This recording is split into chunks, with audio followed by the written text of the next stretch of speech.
Hi guys. So today first let's start our class with word of the day. So आज का जो हमारा word of the day है वो theos या थी, राइट ये कभी एग्जाम में नहीं आएगा. This is a root word. जैसे अगर आप लोग हमारी रूट वर्ड की क्लासेस ले रहे हैं तो आपको आइडिया हो जाना चाहिए अब तक कि रूट वर्ड्स होते क्या हैं. सो ये जो रूट वर्ड हमने लिखा है थियोस या थी, इसका मतलब है गॉड, भगवान. ये ग्रीक के ओरिजिन से आया है. This is a Greek word. तो कहीं पे भी मुझे थी वर्ड दिखता है THE बीच में लिखा हुआ, तो उसका मतलब होगा भगवान या रिलीजन से रिलेटेड. तो now let's talk about the words जो एग्जाम में आते हैं. तो सबसे पहला वर्ड है थीस्ट. अब बहुत आसान शब्द है. THE is God, right.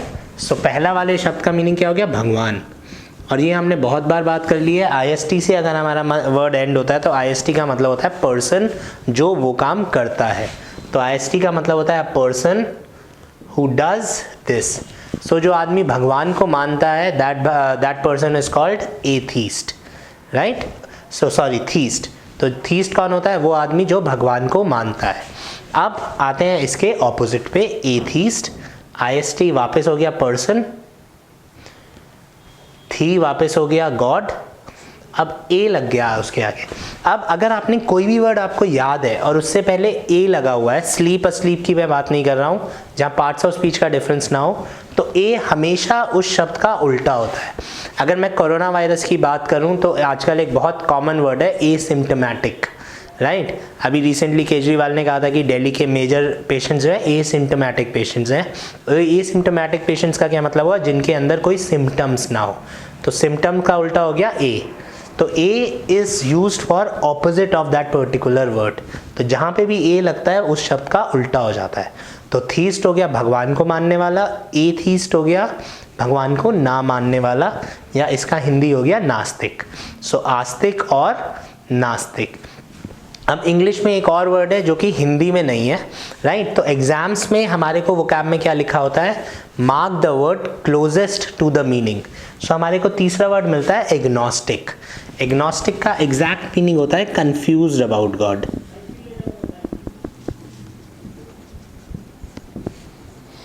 अगर मेरे को थीस्ट का उल्टा लिखने के लिए आता है और एथीस्ट का ऑप्शन नहीं मिलता एग्जाम में, तो मैं थीस्ट की जगह इग्नोस्टिक लिख के आ सकता हूँ उल्टे में. इग्नोस्टिक का मतलब कंफ्यूज्ड अबाउट गॉड का क्या मतलब होगा? वो आदमी जो ये भी नहीं कहता भगवान है और वो आदमी जो ये भी नहीं कहता भगवान नहीं है. He is confuse. वो भी अपने आंसर्स ढूंढ रहा है. फॉर एग्जाम्पल अगर मैं विवेकानंद का एग्जाम्पल दूँ, अगर आपने विवेकानंद की कहानियाँ सुनी होंगी तो इनिशियली जब वो विवेकानंद नहीं बने थे, वो हर किसी से पूछते थे कि मुझे भगवान से मिला दो या भगवान है कि नहीं है. He used to visit every guru and he said कि क्या आप मुझे भगवान से मिला सकते हो. So that time he was agnostic, क्योंकि वो कंफ्यूज थे भगवान के बारे में कि भगवान है कि नहीं है. उसके बाद वो थीस्ट बने या एथीस्ट बने, वो आगे की स्टोरी है, right. So agnostic is a person who is confused about God. So आज के हमारे जो 3 वर्ड्स हैं वो है थीस्ट, एथीस्ट और एग्नोस्टिक. थीस्ट हो गया भगवान को मानने वाला, एथीस्ट हो गया भगवान को ना मानने वाला, और एग्नोस्टिक हो गया a person who is confused about God. So now let's start with our chapter. Today we'll do future tense. So let's start with future tenses. So सबसे पहले future tense में मुझे पता होने चाहिए helping verbs of future tenses. So जो future tenses के helping verbs हैं वो है will, would और shall, right? अब अगर मैं आज से 5 साल या 10 साल पुरानी इंग्लिश की बात करूँ तो will और shall में भी एक फ़र्क होता था. First person and third person की आई के साथ shall लगेगा, इसके साथ विल लगेगा. लेकिन अगर हम रिसेंट कॉम्पिटिटिव एग्जाम्स की या स्पोकन इंग्लिश की बात करते हैं, मैं विल और शैल को इंटरचेंजेबली यूज़ कर सकता हूँ, या शैल की जगह अगर मैं विल यूज़ करता हूँ तो इतना ज़्यादा फ़र्क नहीं पड़ेगा.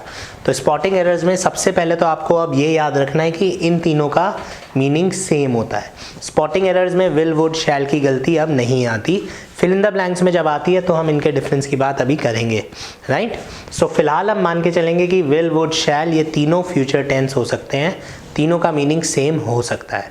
तो जहाँ पे भी मैं जिस भी एग्जाम्पल में विल लिखूंगा वहाँ पे विल की जगह वुड भी आ सकता है और शैल भी दे सकता है एग्जामिनर. स्पॉटिंग एरर्स में हमें उसको गलत नहीं करके आना है, राइट. तो today we'll talk about the difference in all the 3 tenses and कुछ कॉमन एरर्स जो बहुत इंपॉर्टेंट है. तो हमारी सबसे पहला जो पॉइंट टू रिमेंबर है that is we can't use two future tense together.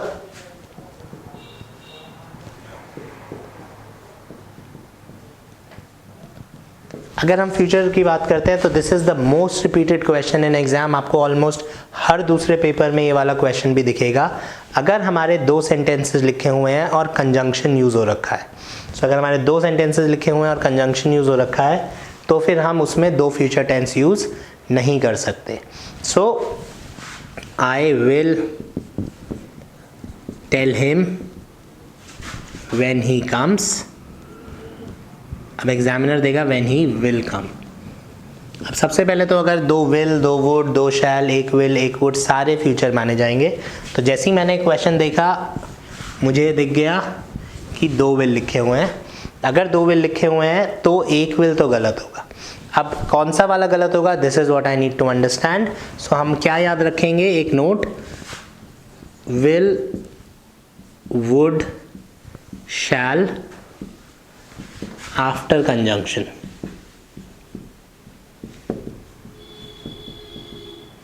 Is wrong. Exams के लिए ये पॉइंट मोर देन इनफ है कि कंजंक्शन के बाद वाला विल, वुड, शैल गलत होता है।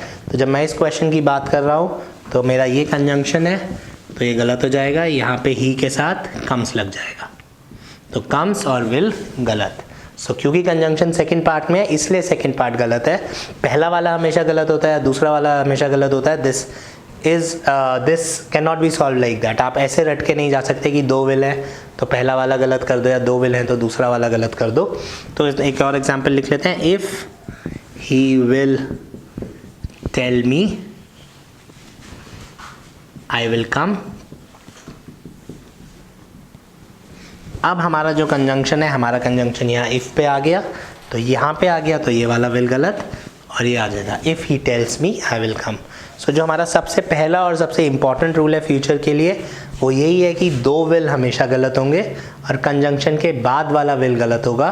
वो कंजंक्शन अगर सेकंड में लिखा हुआ है तो सेकंड वाला विल गलत, कंजंक्शन अगर शुरू में लिखा हुआ है तो शुरू वाला विल गलत। So this is our first rule जो किसी भी फ्यूचर टेंस के लिए यूज़ होगा अब, और किसी भी हेल्पिंग वर्ब के लिए यूज़ होगा। अगर मैं दो शैल लगाता हूँ तो भी एक शैल गलत होगा, एक विल एक शैल लगाता हूँ तो उन दोनों में से एक गलत होगा। वो डिपेंड करेगा कि कहाँ पर कंजंक्शन है, उसके बाद वाला हम गलत कराएंगे। सो आज के सेशन में what we'll try and do is we'll try and understand all the three tenses. आज हम समझने की कोशिश करेंगे कि जब ये तीनों टेंसेज आते हैं तो क्या फ़र्क होगा। सो सबसे पहला पॉइंट हमारा वही था कि अगर दो फ्यूचर टेंस आए तो एक गलत है। नाउ मैंने यहाँ पे तीन सेंटेंस लिखे हैं, मैं पढ़ूंगा, मैं पढ़ रहा हूँगा और आई विल हैव स्टडीड। अगर हिंदी बोलूँ तो मैं पढ़ चुका हूँगा। लेकिन इसको एग्जाम्स में जब मुझे सॉल्व करना है तो यहाँ पे एक टाइम लिख लेते हैं, एट 9 o'clock, एट 9 o'clock।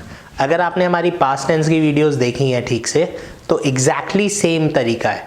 तो अगर मैं लिखता हूँ I will study eight 9 o'clock तो इसका फ़िलहाल क्या मतलब है, आप 9 बजे पढ़ाई शुरू करोगे। I will be studying at 9 o'clock का क्या मतलब है, इसके बीच में कुछ होना चाहिए, ये किसी चीज़ के लिए इन बिटवीन एक्शन होगा। तो अगर मैं आपको बोलता हूँ या आपका दोस्त आपको बोलता है कि यार कल 6 बजे मैं तेरे को फ़ोन करूँगा, आप क्या कहेंगे, यार आप पढ़ते हैं 5 बजे से 7 बजे तक, आप उसको बोलोगे यार मैं 6 बजे पढ़ रहा हूँगा। तो जैसे आप बोलोगे I will be studying at 6, उसको समझ में आ जाएगा कि आपने 6 बजे से पहले पढ़ाई शुरू कर दी होगी और 6 बजे के आप बाद तक पढ़ाई करते रहेंगे। तो that is I will be studying at 9 o'clock। Whereas अगर मैं I will have studied at बोलता हूँ तो यहाँ पे मैं एट की जगह लगाऊंगा बाय 9, तो मैं 9 बजे तक पढ़ चुका हूँगा। तो ये हमारा सबसे बड़ा हिंट है। अगर फ्यूचर टेंस में बाय लिखा हुआ है तो आपके आंसर में कंटिन्यूस टेंस आएगा, मतलब विल हैव, शैल हैव और वुड हैव। सो अगर एग्जामिनर लिखता है आई विल स्टडी बाय 9, मैं 9 बजे तक पढ़ूंगा। अब अगर आपने इसको हिंदी में पढ़ा और आपने देखा मैं 9 बजे तक पढ़ूंगा तो आप इसको एकदम से गलत कराएंगे, क्योंकि अगर बाय लिखा हुआ है तो यहाँ पे विल नहीं आ सकता, यहाँ पे आएगा विल हैव। तो जैसे कि मैंने पास्ट में बात करी थी, बिल्कुल एग्जैक्टली सेम चीज़ है। ये काम को शुरू करेगा, ये उसके बीच के एक्शन की बात कराएगा और ये तब तक किसी चीज़ को ख़त्म कर चुका होगा कि मैं 9 बजे तक पढ़ चुका हूँगा। सो फर्स्ट एरर, दो विल नहीं आ सकते। सेकेंड, मुझे इन टेंसेस के बीच में फ़र्क पता होना चाहिए। So let's just quickly write down an example.